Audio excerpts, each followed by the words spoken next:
Halo beloved people, saya ingin share tentang kehidupan dengan hati yang tulus. Milikilah hati yang tulus terhadap satu sama lain. Orang yang menggali lubang untuk menjatuhkan orang lain akan jatuh ke lubangnya sendiri.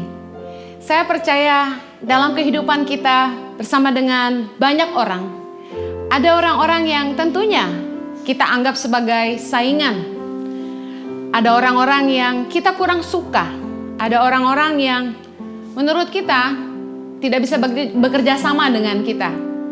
Tapi saya ingin bilang begini. Coba melihat kehidupan ini dari sudut pandang Tuhan. Saya seorang ibu dari 3 orang anak. Ketika Chloe, Zoe, dan Axel bertengkar, mereka saling mengeluhkan keluhannya terhadap satu sama lain. Mereka tidak senang dengan attitude adiknya atau kakaknya.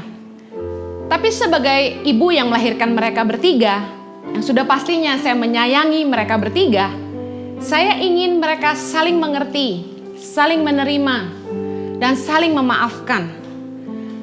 Tidak semua orang bisa menyenangkan kita, dan tidak semua orang bisa kita senangkan. Jangan pernah punya niat jahat untuk menjatuhkan orang lain. Karena orang yang berusaha menjatuhkan orang lain atau mencelakakan orang lain, suatu hari nanti pasti akan jatuh ke lubang yang digalinya sendiri. Saya ingin share dari firman Tuhan dalam Amsal 26 ayat yang ke-26. Walaupun kebenciannya diselubungi tipu daya, kejahatannya akan nyata dalam jemaah. Siapa menggali lubang akan jatuh ke dalamnya, dan siapa menggelindingkan batu, batu itu akan kembali menimpa dia. Saya ingin mengingatkan kita kepada kebenaran firman, bahwa sekalipun kebencian itu kita selubungi, rasa tidak suka kita kepada seseorang, mungkin dengan segala keahlian kita untuk menutupinya, tapi pada dasarnya semua orang pada akhirnya akan tahu bahwa kita tidak suka kepada seseorang. Jangan berupaya merancangkan niat jahat dengan memfitnah, dengan menceritakan hal yang buruk, apalagi sebuah kebohongan yang membuat orang lain dirugikan. Jangan sampai kita menggunakan kekuatan kita yang terbatas, waktu kita yang terbatas untuk menjatuhkan orang lain.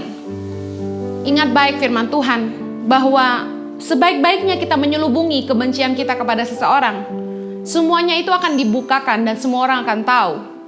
Dan bahkan lubang yang kita gali, kita sendiri akan jatuh ke dalamnya.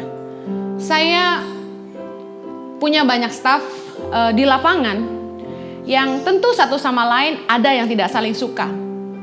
Satu hari ada seorang leader yang berusaha menjatuhkan leader yang lain. Karena persaingan mungkin.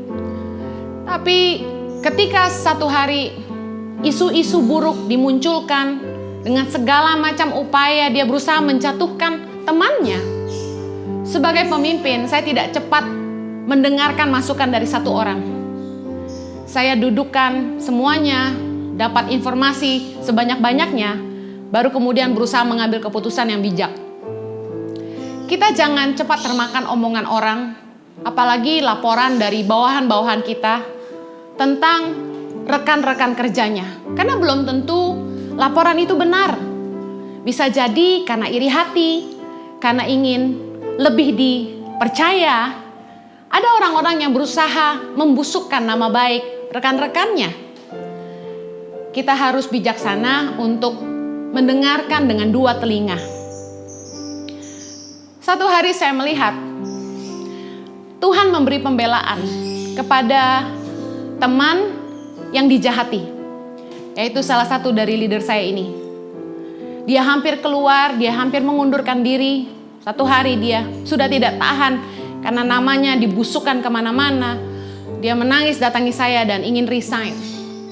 Saya kuatkan dia, saya rangkul dia, dan saya doakan dia, dan saya bilang, kebenaran akan muncul. Kebenaran itu gak perlu dibela. Kita gak perlu marah sama orang yang jahat sama kita. Kita nggak perlu membalas kejahatan dengan kejahatan. Karena firman Tuhan berkata, lawanlah kejahatan dengan kebaikan. Berbuatlah baik kepada semua orang. Kalau kita benar dan hati kita tulus, Tuhan akan memunculkan kebenaran itu seperti fajar.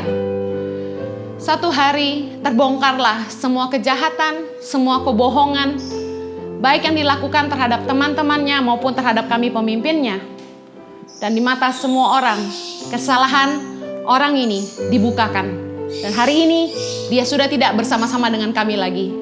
Ayat firman Tuhan ini menjadi sebuah kebenaran. Dan saya ingin mengingatkan kepada setiap kita, marilah hidup dengan hati yang tulus terhadap satu sama lain. Hati-hati, jangan menggali lubang untuk menjatuhkan orang lain, karena jangan-jangan kita sendiri yang akan jatuh ke dalamnya, dan kejahatan kita akan diungkapkan di hadapan banyak orang, sehingga kita sendiri dipermalukan. Saya berdoa agar Tuhan memberikan kepada setiap kita ketulusan, kasih kepada sesama. Mari hidup saling mengampuni, saling mengerti. Tidak semua orang sempurna, tidak semua orang bisa menyenangkan hati kita. Saya berdoa agar Anda hidup lebih baik setiap hari dan jadi berkat bagi semua orang. Live a better life.